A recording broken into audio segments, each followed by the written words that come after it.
Monsieur le Président, Monsieur le Ministre, Madame la Présidente de la Commission, Mesdames et Messieurs les rapporteurs, chers collègues, nous conviendrons tous ici que l'examen d'un tel texte aussi long, technique et disparate ne contribue pas à la sérénité des débats. Invisibiliser dans cet agrégat de sujets divers les multiples habilitations à légiférer par voie d'ordonnance sur des sujets parfois sensibles nous interroge sur la confiscation du rôle des parlementaires nationaux. En outre, les 73 amendements du gouvernement ajoutés in extremis en séance, évidemment sans étude d'impact ni avis du Conseil d'État, ne peuvent que renforcer notre défiance envers un texte si dense et si peu lisible. Notons enfin la pression intense exercée par certains lobbies comme l'industrie des plastiques. Elle se traduit par de nombreux amendements visant par exemple, si l'on se réfère à l'article 48, à revenir sur la fin de la vente de plastique et d'emballages à usage unique d'ici 2040. Énième menace du recul environnemental qui reviendrait sur l'une des rares avancées en la matière de l'ère Macron. Sur le fond, 3 articles nous posent particulièrement problème. 3 articles politiques noyés dans les transpositions de textes techniques adoptés il y a déjà plusieurs années au niveau européen. Dans le désordre, d'abord l'article 33. Ce dispositif autorise des contrôles d'identité, des relevés d'empreintes et des photographies de manière intempestive et en dehors du cadre d'une enquête. Ces contrôles qui seraient effectués dans un cadre extrêmement large comportent un risque important d'arbitraire. Nous ne pouvons ignorer qu'il existe des cas de contrôle d'identité discriminatoires et que ce ne sont pas des cas isolés.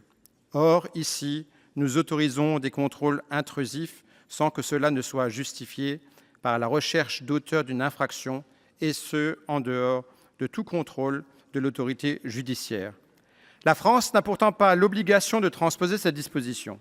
Dans un État de droit dont nous ne fustigeons pas les soi-disant dérives, comme notre collègue Retailleau, il est impératif de lutter contre l'arbitraire pour la défense des libertés et des droits fondamentaux qui sont des valeurs intangibles et sacrées.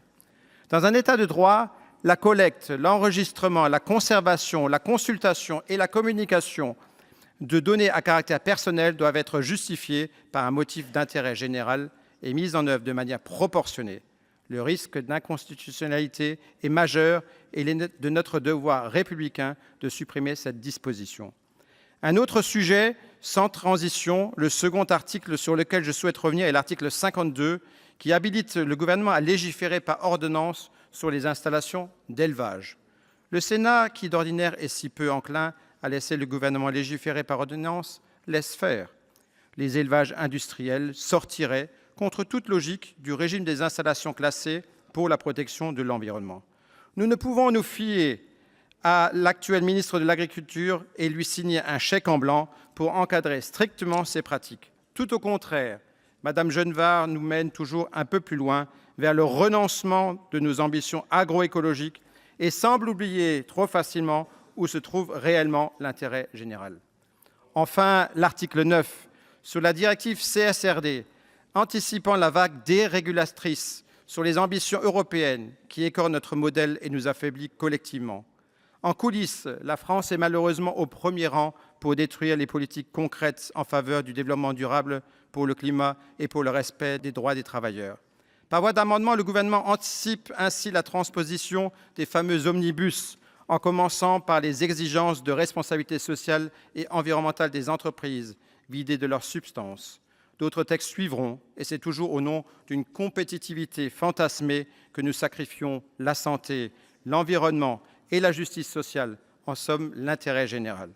Les prochains DADU, ils s'annoncent éminemment politiques, avec l'assouplissement des procédures d'homologation des pesticides, la facilitation de l'usage de substances cancérogènes, mutagènes et reprotoxiques par les fabricants de cosmétiques, la suppression de l'évaluation indépendante et l'innocuité bactériologique des fertilisants. On annonce déjà des dérégulations massives sur les exigences de production des pollutions industrielles ou encore sur les directives fondatrices Habitat, Faune, Flore pour la préservation de la biodiversité. Toutes ces évolutions législatives iront dans le même sens, celui du moins-disant sanitaire, environnemental et social. La dérégulation n'aidera pas l'Europe à bâtir son autonomie stratégique. L'Europe cède en réalité à la pression de ses concurrents, à celle des quelques lobbies industriels réfractaires, à l'innovation, refusant d'écouter la parole des scientifiques, renonçant à une production de qualité, à la protection des travailleurs et de l'environnement, en un mot, au renforcement d'un modèle économique responsable. Le volet numérique de ce projet de loi transpose plusieurs textes européens majeurs, dont l'IA Act, le Data Act, le Cyber Resilience Act et le Gigabit Infrastructure Act. L'ambition affichée est claire, préparer notre pays à un environnement numérique plus sûr, plus interopérable et mieux régulé. Mais à la lecture du texte, un écart apparaît entre les obligations nouvelles que nous devons mettre en œuvre et les moyens réellement disponibles pour y répondre. L'un des points les plus sensibles concerne les autorités indépendantes. Les compétences de l'Arcep sont considérablement élargies. Elle devra désormais intervenir sur l'encadrement de l'intelligence artificielle, sur les conditions de partage et de portabilité des données imposées par le Data Act, sur la supervision du cloud et sur le contrôle renforcé du déploiement des réseaux. Elle devient ainsi l'arbitre central d'une large partie de l'économie numérique. Or, l'autorité elle-même a indiqué qu'elle ne pourrait assumer ces missions supplémentaires sans moyens nouveaux. Nous ne pouvons pas demander à nos régulateurs de garantir la souveraineté numérique du pays en les maintenant dans un cadre budgétaire contraint. La situation de l'ANFR soulève la même inquiétude. Les articles 15 et 32 du projet de loi lui confient de nouvelles responsabilités alors que l'agence subit depuis 2024 des réductions de budget et d'effectifs. La question est simple, comment assurer de nouvelles missions, souvent techniques et stratégiques, avec moins de personnel qu'hier ? Si l'on veut sérieusement sécuriser les fréquences, les équipements radioélectriques et la qualité des réseaux, alors il faut cesser de traiter l'ANFR comme une variable d'ajustement. Le texte a également un impact direct sur nos collectivités territoriales. Le Gigabit Infrastructure Act impose la mise à disposition d'informations numériques géoréférencées sur l'ensemble des infrastructures physiques et la création d'un point d'information unique centralisant ces données. Les collectivités devront aussi répondre dans les délais stricts aux demandes des opérateurs. Les communes de moins de 3 500 habitants bénéficient d'un délai supplémentaire d'1 an, mais cela ne résout pas le fond du problème. Pour beaucoup d'entre elles, notamment les plus rurales ou les plus petites, ces obligations représentent une charge technique et administrative très difficile à assumer. Le Conseil national d'évaluation des normes a d'ailleurs rendu un avis défavorable à ce sujet. Ces exigences ne doivent pourtant pas être écartées, car elles peuvent constituer le socle d'une meilleure cohésion numérique, mais elles supposent un accompagnement adapté.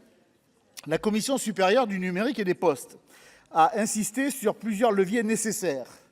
Mise à disposition de guides clairs et d'une doctrine partagée, création d'un observatoire de partage d'informations, de développement et de la mutualisation des réseaux, intégration de l'inclusion numérique dans les critères d'accès et une préparation dès maintenant de régulation post-2030. Sans ces outils, la réforme risque de creuser des fractures au lieu de les réduire. Enfin, même si elle ne figure pas dans le texte, la directive NIS 2, dont la France doit finaliser la transposition, constitue un arrière-plan incontournable. Elle étendra considérablement les obligations de cybersécurité pesant sur les collectivités et les entreprises. Là encore, la cohérence entre les ambitions et les moyens sera déterminante. Notre groupe est attaché à l'ambition numérique européenne, mais une ambition sans moyens n'est qu'un affichage. Nous appelons donc le gouvernement à renforcer les autorités de régulation, à accompagner les collectivités et à garantir que l'ensemble de ces obligations nouvelles restera soutenable pour les territoires. C'est à cette condition que le numérique pourra réellement devenir un facteur de cohésion et non un énième motif d'inégalité.